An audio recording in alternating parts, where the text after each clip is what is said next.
All right, again, I'm on sheet one and I have two tables. Again, if you remember, we talk about how we can, I showed you how we can create relationship between two tables in Excel. Again, I have a student table with student ID as my primary key, student name and student's grade. And I have a course table which shows the course ID, and the student ID is the foreign key in my course table, right? So I have two tables and I can create a relationship between these two tables. I have already named my tables, but if you click on each of these tables and then go to table design, you can all change the color. You can go to this table name and change the table name. Here it's a highly recommended when you create the relationship because it helps you to find the table. So in this case, because this is my foreign key side, student table is my parent key, and then course table is the child key. So I go to this data tab, again go to this relationship. Again, it might be a little different in virtual lab, and I think it's not available in Mac. I'm not sure, but I think that relationships are not available in Mac. So if you want to do this, you should go to, and you have a Mac, you should either use a Windows computer or use the virtual lab. So I go to this relationship and I go to this new, choose my table, which is student table. Sorry, this is the foreign key side. Let's just start with the primary key side.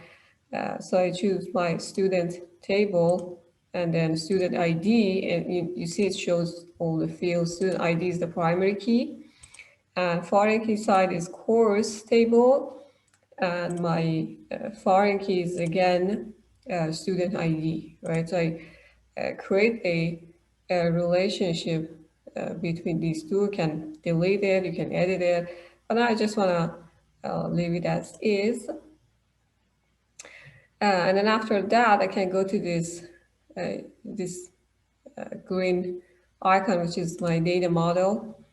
Again, when I click on this, it opens up a new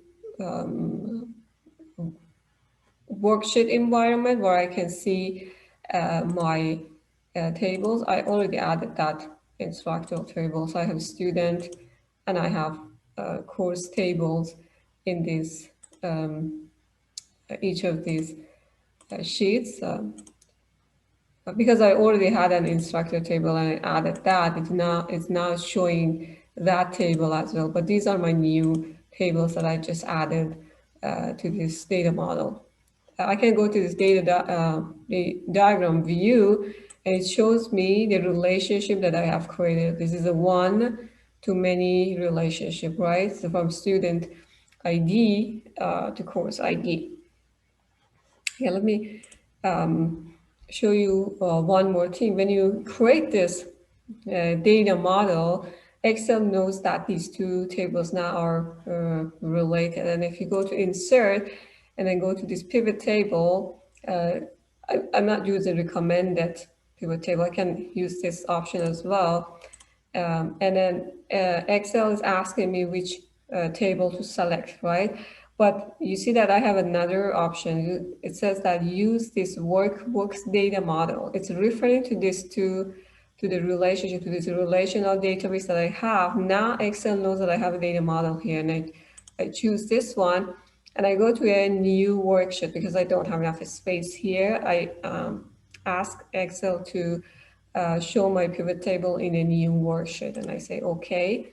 And it opens this pivot table. You see that I have not added anything here. That's why it doesn't show anything. But if I go and you see how my tables were added, my course table, and I can expand them. It shows me the information inside each of these tables. Let's say I want to add student ID, and it shows me some of the student ID, which just doesn't make sense, but It's because I added to values. I can go to rows and now have each of the student IDs, but I can add their grades. Again, it shows the sum of grades because it's not the best, you know, values for pivot table. If you have more numerical values, this will be much more meaningful. Here I can, for example, filter my database based on the students' grades. So you can exactly do whatever you're doing with the normal table. So if you have a data model, if you have the whole database, all of your tables and all of your data in an Excel workbook, you can add them to your, so you can insert the pivot table and then analyze all of that data. So you can see that, for example, if you have a database, right? If you're collecting data using an application and that application is connected to a database, just like your Access project, right?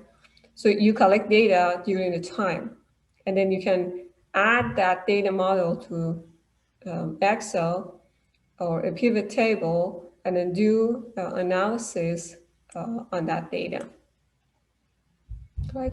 So that's how you can see that why many businesses are collecting a lot of data via their applications. Every time you're using a social media applications, you are inserting more data than they really need to run their business. Because, for example, they can add the database here, the relational database here, and then do this analysis using the pivot table on those on your data. So that's a simple example of a data mining.